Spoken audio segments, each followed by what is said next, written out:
Tapi kita ini senangnya learning by doing, atau lebih parah lagi try and error. Sering try dan akhirnya error semua. Itu yang terjadi. Bayangkan kalau itu anak kita, Pak. Maka anak kita bukan kelinci, Pak.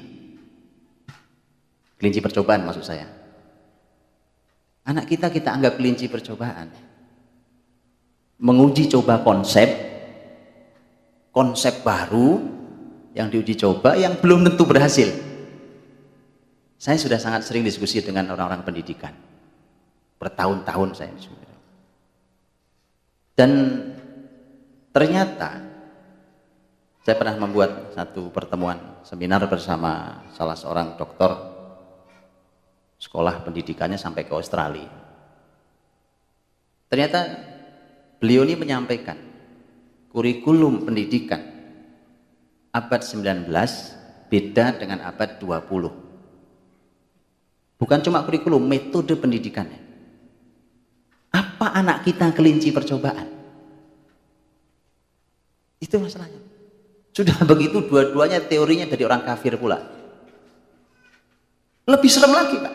Selama ini kita berteriak-teriak Zionis, Yahudi, anti Nasrani. Tapi cara kita mendidik anak pakai teori Yahudi, pakai teori Nasrani. Betul? Saya kasih contoh supaya saya nggak ngecap. Kalau ngecap bahaya saya, Pak. Bisa tuntut rame-rame saya. Saya kasih contoh. Saya mau tanya, apakah konsep belajar sambil bermain sambil belajar konsep benar? Saya mau tanya. Ini belum tentu salah, saya mau nanya, kan saya nanya, Pak. Jangan takut. Saya cuma bertanya. Kita selama ini bahkan tidak berani sekedar bertanya yang konsep itu disampaikan oleh Yahudi Nasrani yang selama ini kita perangi katanya. Kita perangi apa?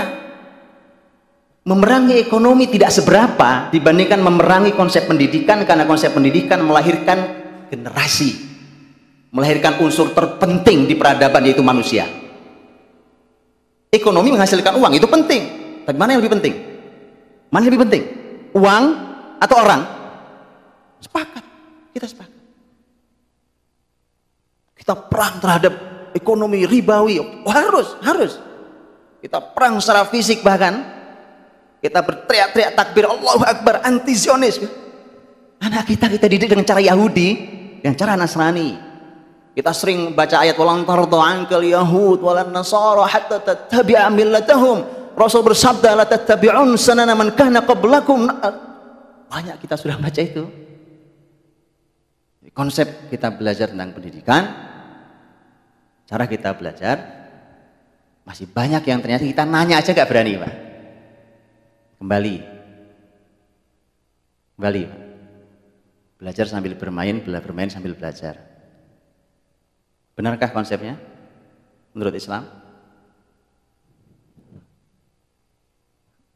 Tolong dipelajari, ya kan? Ini banyak sekali yang harus ditanyakan. Orang pendidikan hari ini sekarang udah lumayan mulai banyak belajar, dan alhamdulillah muncul konsep jangan berkata jangan. Didik anak, ada psikolog di sini, Bapak Ibu psikolog?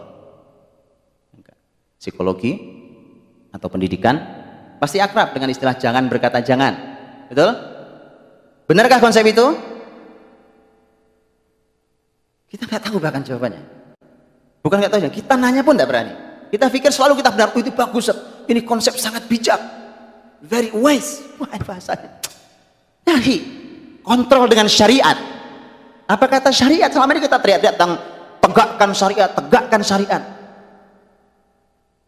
Bicara tentang pendidikan generasi kita, kemudian tiba-tiba kita tidak berani sekedar bertanya, betulkah ini konsep syariat? Ya, mari kita berpikir ulang tentang itu. Untuk itu, akhirnya memang kita harus belajar ulang. Ketika diantara kita adalah pendidik generasi itu, bayangkan kalau sumbernya keruh, jadi apa ke bawahnya? Air itu kalau turun dari ketinggian jernih, dia mengalir jernih, bukan? Tapi kalau sudah sampai sekian kilometer mulai keruh, Pak. Karena mulai banyak yang di bawah, betul? Bayangkan sekarang dari atas sudah keruh. Apa nggak hitam sampai ujung? Ya. Kepala kita keruh, hati kita keruh. Kemudian kita mengajari generasi, jadi apa jadinya? Itu. Untuk itu, mari saatnya kita praktekkan. Kalau selama ini kita berbicara tentang tegakkan syariat, kita sambut peradaban Islam masa depan ini, kita anti dengan Yahudi Nasara, di mana buktinya di dunia pendidikan? Hadirin dirahmati Allah SWT. Saya ingin memulai dari sebuah ayat, karena itu panduan utama kita yang Allah sampaikan dalam surat Al-A'raf 157. Alladzina yattabi'una ar-rasula an-nabiyya al-ummiyya alladhi yajidunahu maktuban 'indahum fit-taurati wal-injil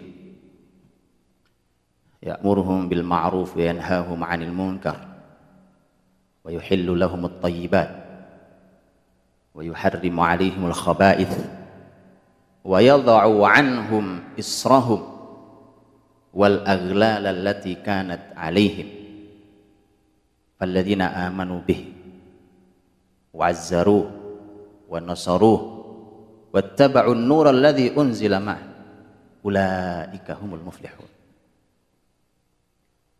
Orang-orang yang mengikuti Rasul Nabi yang ummi. Rasulullah Muhammad SAW ummi, tidak bisa baca tulis. Orang-orang yang mengikuti Rasul Nabi yang ummi, Rasulullah Muhammad SAW itu, yang namanya tertulis dalam Taurat dan Injil. Nama Nabi tercatat dalam Taurat dan Injil. Ada 5 tugasnya dalam ayat itu. Ya'muruhum bil ma'ruf, memerintahkan yang ma'ruf, wa yanhahum 'anil munkar, mencegah yang mungkar, wa yuhillu lahumut thayyibat, menghalalkan yang baik-baik, wa yuharrim 'alaihimul khaba'ith, mengharamkan yang tidak baik, wa yad'u 'anhum israhum wal aghlal allati kanat 'alaihim, dan melepaskan, meletakkan, menghilangkan belenggu yang membelenggu mereka dahulu. Ini maksud adalah syariat yang mudah, karena syariat Nabi Muhammad SAW adalah syariat yang mudah, berbeda dengan syariat sebelumnya, bukan begitu? Kalau kita baca surat Al-Baqarah, bagaimana cara taubatnya orang-orang yang menyembah sapi, patung anak sapi zaman Nabi Musa? Dan surat Al-Baqarah, kan kaum Nabi Musa begitu ditinggalkan menyembah patung anak sapi, Allah Subhanahu wa taala memberikan atau mau menerima taubatnya orang-orang yang menyembah patung anak sapi, kaum Nabi Musa, ya, adalah dengan cara sebagaimana disampaikan dalam surah Al-Baqarah. Dan berat, cara taubatnya berat, karena kita tahu idz qala Musa liqaumi, ketika Musa berkata pada kaumnya ketika mereka menyembah patung anak sapi, bahwa cara taubat mereka adalah suruh bunuh diri. Suruh bunuh diri. Faqtulu anfusakum dzalikum khairul lakum inda bari'ikum fataba 'alaikum. Suruh bunuh diri, baru Allah terima taubatnya. Kalau sekarang ada orang berbuat kemusyrikan, itu kan kemusyrikan. Kalau ada orang berbuat kemusyrikan, cara taubatnya bunuh diri atau tidak? Makanya syariat Nabi Muhammad itu melepaskan belenggu yang dulu menyulitkan, mengikat mereka. Apalagi hadis Nabi yang sahih, utitu khamsan lam yu'tahunna nabiyyun qabli. Aku diberikan 5 hal yang tidak diberikan kepada nabi sebelum aku. Itu juga luar biasa. Baik, itu sudah Bapak Ibu sering dengarkan. Artinya, betul Pak, dia meringankan. Syariat Nabi Muhammad syariat yang meringankan. Falladzina amanu bih wa 'azzaruhu wa nasaruhu wattaba'u an-nur alladzi unzila ma'. Orang-orang yang beriman kepadanya, mendukungnya, menolongnya, dan mengikuti cahaya yang diturunkan kepadanya. Bahasa Quran luar biasa. Dari kalimat itu, beriman, mendukungnya, menolongnya, mengikuti cahaya. Cahaya yang dimaksud adalah Al-Quran yang diturunkan kepada Nabi Muhammad SAW. Ulaika humul muflihun. Mereka lah orang-orang yang muflih. Mereka orang yang akan menang. Mereka orang yang akan beruntung. Mereka orang yang akan bahagia. Ayat ini sesungguhnya bicara banyak hal, tapi saya hanya ingin menukil sebagian saja. Bahwa syariat Nabi Muhammad SAW dibandingkan dengan syariat Nabi sebelumnya, sama-sama Nabi, adalah syariat yang diringankan, dimudahkan. Ketika sudah keluar dari syariat Nabi Muhammad SAW, yang terjadi adalah berarti kita kembali mengikat diri kita dalam kesulitan-kesulitan, kerumitan-kerumitan. Kalau itu dibawa ke semua dunia, semua bidang kehidupan hari ini, kita akan menjumpai kebenaran kalimat ini. Silahkan diuji hari ini yang kita hidup tidak dalam sistem Islam, betapa rumitnya sistem yang ada. Betul? Cuma sekedar milih pemimpin, gaduhnya luar biasa satu negeri. Betul? Saya tidak sedang bicara tentang demokrasi, enggak. Saya sekedar bicara milih pemimpin, gaduhnya luar biasa. Sekarang pemimpin sudah kumpul di Senayan, rapat sampai subuh, kan betul kan? Hanya untuk menentukan 5 orang yang duduk di depan. Subhanallah. Kembali ke konsep Rasul, antum akan jumpai betapa mudahnya, betapa sederhananya. Betul kan? Rasulullah SAW ke Abu Bakar, semua sahabat sepakat. Sahabat-sahabat ketika rapat di Saqifah Bani Sa'idah, rapat menentukan sahabat Abu Bakar radhiyallahu anhu. Begitu rapat menentukan Abu Bakar, simpel bahasa mereka. Siapa yang berani memimpin? Abu Bakar masih hidup. Orang yang disepakati karena Nabi sering memberikan isyarat. Nabi tidak pernah nunjuk Abu Bakar jadi pemimpin setelah saya, tapi sering memberikan banyak isyarat bahwa setelah saya adalah Abu Bakar. Orang nomor 2 setelah Nabi adalah Abu Bakar radhiyallahu anhu. Sederhana. Ya sudah, nggak ada yang berani. Ya sudah, kita angkat Abu Bakar, kita baiat tangannya. Abu Bakar meninggal, dia pesan, saya tunjuk Umar. Itu mimpin negeri lebih luas dari Indonesia. Supaya antum tahu. Jangan antum pikir itu mimpin satu Madinah. Jangan antum pikir itu. Zaman Umar radhiyallahu anhu, wilayah kekuasaan muslimin sudah masuk di bagian timur utara, seluruh Romawi timur, sebagian Romawi timur, Persia, seluruh Persia, sampai menjelang di seluruh wilayah bekas jajahan Soviet itu. Terus sampai menyeberang Laut Merah, masuk ke Mesir, sampai ke ujung Tripoli, Libya. Jadi jangan antum pikir itu Indonesia luas, Pak. Artinya tidak ada kegaduhan. Begitu Umar wafat, kata Umar, saya tunjuk 6 orang. 6 orang. Yang milih 6 orang, yang dipilih 1 dari 6 orang. Simple. Bahkan masa kegaduhan, saat Khalifah Utsman meninggal. Khalifah Utsman meninggal, kezaliman para pemberontak itu, saat kegaduhan itu, bahkan naiknya sahabat Ali bin Abi Thalib menjadi khalifah setelah Utsman, tidak ada kegaduhan. Naiknya beliau di baiat di Masjid Nabawi, tidak ada kegaduhan. Konsep itu asal bukan dari konsep Rasul, pasti sangat rumit. Kembali ke dunia pendidikan, bicara pendidikan hari ini kita, sama persis. Betapa lelahnya para guru hari ini, betapa rumitnya sekolah hari ini dengan hasil yang belum jelas. Kalau saya lebih berani katakan hasil yang tidak jelas. Ciri Islam, selalu konsep pendidikan Islam itu salah satu cirinya adalah sejalan dengan konsep Islam. Islam itu konsepnya berkali-kali Allah dan Rasulnya berkata tentang kemudahan konsep Islam, tapi hasilnya sangat dahsyat. Quran mengatakan yuridullahu bikumul yusra wala yuridu bikumul usr. Ayat itu padahal diletakkan di tengah-tengah ayat puasa Ramadan. Puasa Ramadan itu, Pak, jangankan sebulan lamanya, sehari puasa itu yang nggak biasa puasa udah bingung mikirnya, Pak. Betul? Orang yang nggak biasa puasa itu sulit memikirkan gimana saya nggak makan nggak minum seharian. Yang nggak pernah puasa, orang kafir nggak pernah puasa atau orang baru mau masuk Islam itu mikir puasa bingung. Sekarang suruh puasa 1 bulan lamanya Ramadan, tapi Allah sampaikan yuridullahu bikumul yusr wala yuridu bikumul usr. Allah inginkan kemudahan, Allah tidak inginkan kesulitan.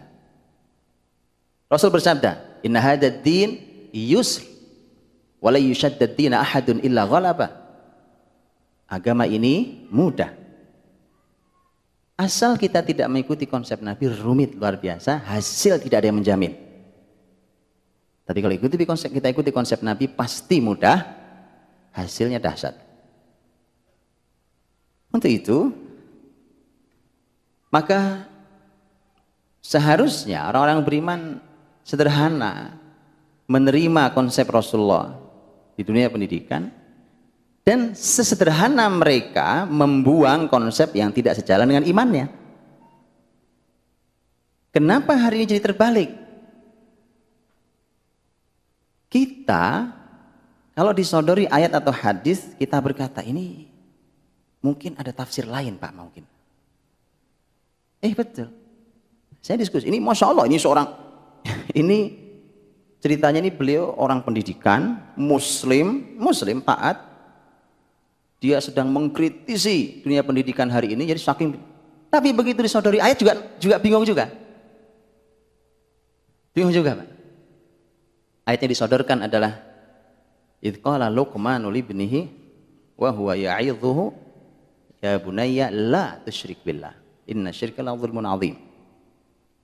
Ketika Luqman berkata pada anaknya, sementara Luqman sedang menasihati anaknya, dalam nasihatnya Luqman berkata, nak, jangan berbuat kemusyrikan.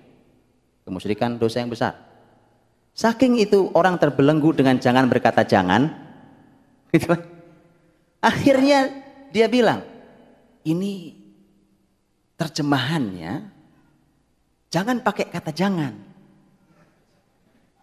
Aja bayangin coba, saking susah menerima syariat Allah itu susah sekali. Kenapa? Karena ada penelitian yang kalau kata jangan itu negatif di otak anak-anak, di hati anak-anak akan malah bukannya positif. Seterusnya dengan teori otak ini, otak kanan, otak kiri, otak depan, otak belakang, otak dia bahas. Muter-muter kan itu, Pak.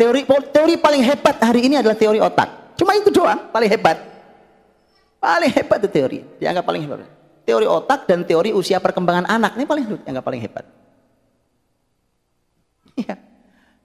Jadi bingung. Terus bagaimana dong, Pak? Kalau ini kan kata-katanya ya bunayya la kan jangan, tahu kita ya kan? La tusyrik billah. Begini cara terjemahinnya. Wahai anakku, usahlah. Antum aja ketawa coba. Antum yang orang Indonesia aja ketawa. Mas, ini bahasa Arab, bukan bahasa Melayu. Kalau la dalam bahasa Arab itu cuma ada 2, la nafiyah dan la nahiyah. Ini bahasa Arab, ini bahasa Arab Quran kita, bukan bahasa Melayu. Ente puter-puter di bahasa Indonesia, bahasa Melayu enggak. Ini bahasa Arab. La itu cuma 2, ada la nafiyah, la nahiyah. La nafiyah itu meniadakan, negatif, mengatakan bukan. La nahiyah itu artinya jangan. Itu. Lihat, Pak, saking orang susah menerima syariat Allah. Selama ini kita teriak-teriak kan, syariat Allah, syariat Allah. Kita susah menerima syariat Allah.